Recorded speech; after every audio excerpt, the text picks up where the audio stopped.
Very good morning and welcome to the AM News with me, Mapisa Sibidi. In our first story, Works and Housing Minister Francis Asensubwache says the 2022 budget will include the second phase of the Blekusu Coastal Protection Project, expected to address the perennial tidal wave at Blekusu South Municipality. We'll hear from him shortly. First, here's Maxwell Agwa's report from Blekusu South Municipality, detailing how some of the residents in one of the affected communities have relocated to a cemetery which has been partly submerged. Now, I'm currently at the Amuchinu community, and the community school here itself is also getting its fair share of the devastation being caused by the high tides here in this part of the country. The students, when they are studying, the pupils, when they are studying, when they are in there, they can have a good view of the ocean.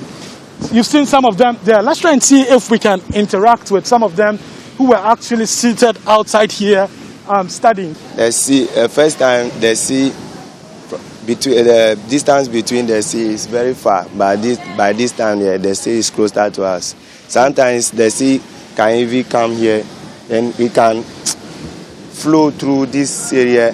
Then sometimes disturb our knowledge. We can't even learn, and we can't even focus to learn because the way the sea is coming to hit the wall. It hits the wall? Yeah, it hits the wall, okay. And the sun is always disturbing us every day. Okay, yeah. Okay. Now you can see visible cracks already in this structure. I'm told that this building used to be quite taller, and there was no way I was going to be able to reach the height of this school building. But now, because of the high tides and because the ocean is drawing closer, now it's very easy for me to even touch the ceiling here. So we have with us also here assessing the situation, the chairman for the Volta Region MP's caucus, Imano Kwesi Bedra, here with us, is also on the ground assessing the situation. Honorable, is your constituency affected by this? No, at all. I'm also a member of the Western Housing Committee. Okay. Let me also add that we were here some years back when the sea defense, the first phase was completed. We were here to inspect it. And so this place has not been reclaimed, and therefore the easier way is for the sea to pass here, because this place has not been reclaimed. Yeah. And so we'll have this, till it gets to a flower. Now, if we don't continue, if we don't complete the loop by claiming what the sea has taken, we'll have this problem forever. It's not only perennial, it will continue forever. And so my urgent appeal to this government is to continue the first phase that has been ended there. And so that we can reclaim all these shorelines up to Aplau. Yeah. And Togolese or Togo government should also continue with their reclamation. You could see the sea defense blocks, the rocks here. Yeah. You could see them. But still the water is right here. Yeah. Because when the waves comes, it bypasses the sea defense walls and it stacks here.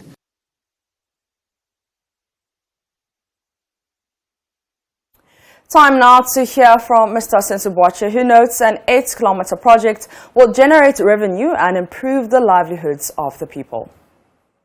It is important to note that in April 2021, a technical team from the Hydrological Services Department of the Ministry, upon my directive, traveled to the affected communities to engage the municipal chief executive and some community leaders on the matter of the implementation of the second phase.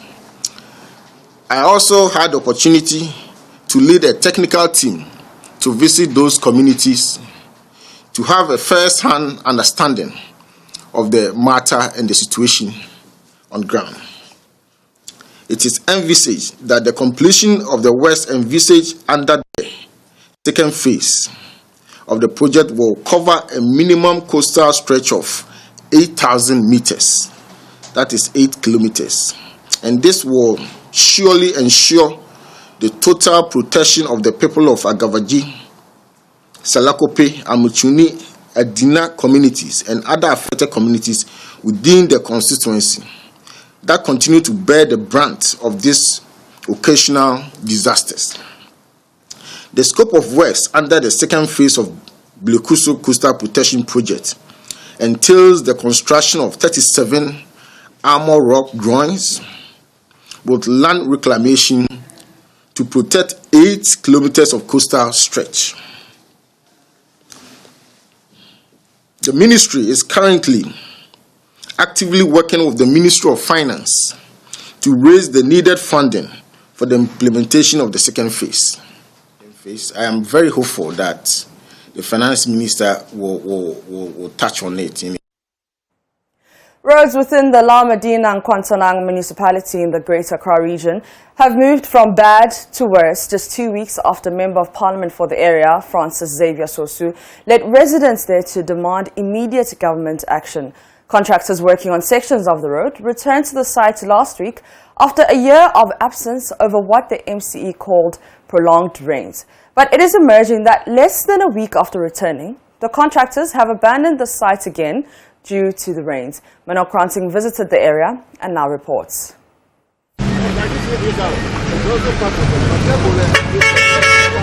The sounds of vehicles, heavy and light, as they struggle to meander through large potholes, their tires splashing against deep puddles on sections of the Damfa Utinibi roads. Residents in these communities, together with others from Taiman, Abukubi, Ayimensa and other areas all within the La Medina and Kwantanang municipality, hit the streets on Monday, October 26, to demand immediate government attention in fixing the roads. A demonstration which will land the MP, Francis Xavier Sosu, in a row with the police. As the case progresses in court, the main reason for the protest, the deplorable roads, have moved from bad to worse. See the water. You yourself, can you use your foot leg to that side? You yourself see the road.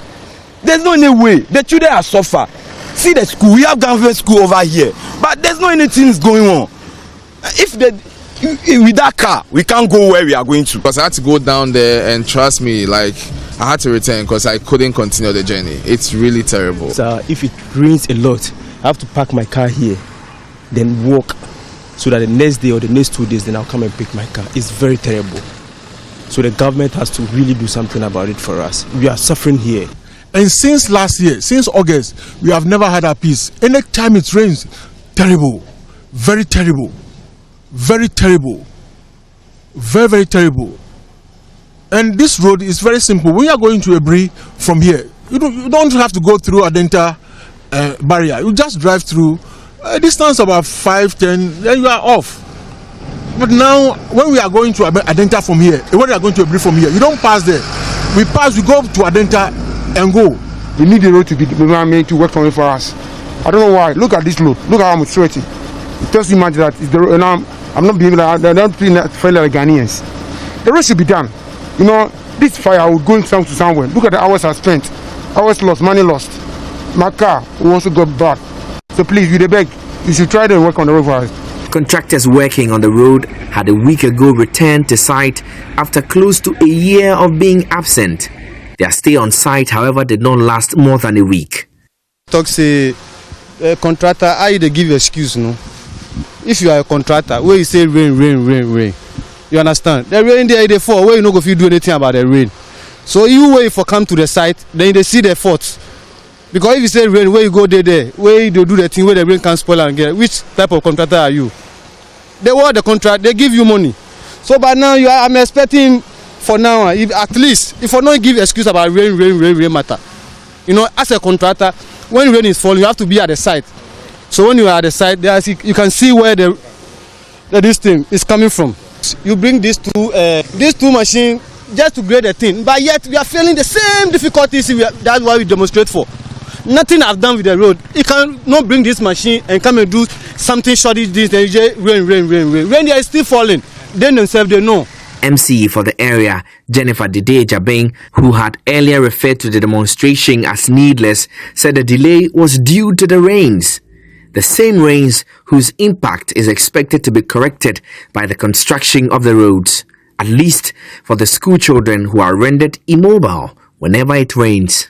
We are on afternoon shift, and it rained heavily. So sometimes we removed our shoes and we walked through the wind. And sometimes We wanted to take her, but the car did not pick us, so we walked heavily in the rain. The rain beat us. Yes, our boots got wet. Yeah. People did not come to school. About 15 or yes. Oh, we feel bad because we are suffering a lot. Sometimes when it's raining, the car can tell us we should drop and walk through the rain because the car cannot pass through. So sometimes we walk. The government should help us do our road so that we, the school children, we always feel happy when walking on the road. The trucks have been parked, just like they have been parking for close to a year now since the contract was awarded to them.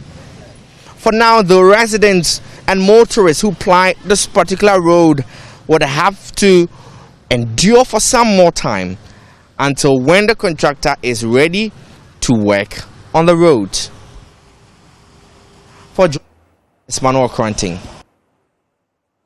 The Ministry of Education says it is rolling out plans to build boarding facilities alongside a number of the E-Block senior high school started under the erstwhile NDC administration. According to Minister Dr. Yao Seduchum, this is in furtherance of government's plans for increased investment in science, technology, engineering and maths education in Ghana. Kukwa Santi has more in this report. Things are shifting. Things are changing. And what do we need to do? What we need to do is to change our education system to meet that need. And to meet that need means that we need to focus on STEM education. Dr. Yao Osei-Educhum has explained the new focus of his ministry is to make science, technology, engineering and maths education in the country attractive as a sure way of growing the country's economy. The ministry, in partnership with the Academic City University College, organized a forum to discuss STEM education and how all stakeholders can come together and ensure its success. As part of this, the minister says government will begin the institution of an incentive system to ensure more STEM teachers accept postings to rural and deprived areas. We have to address incentives for teachers in rural areas. Ghana Education Service is working on this issue, and I want them to speed it up so that that system can be created, so that there will be no school in this country without a teacher. Senior high schools have also been built from scratch across the country as part of these efforts, which will focus largely on STEM education.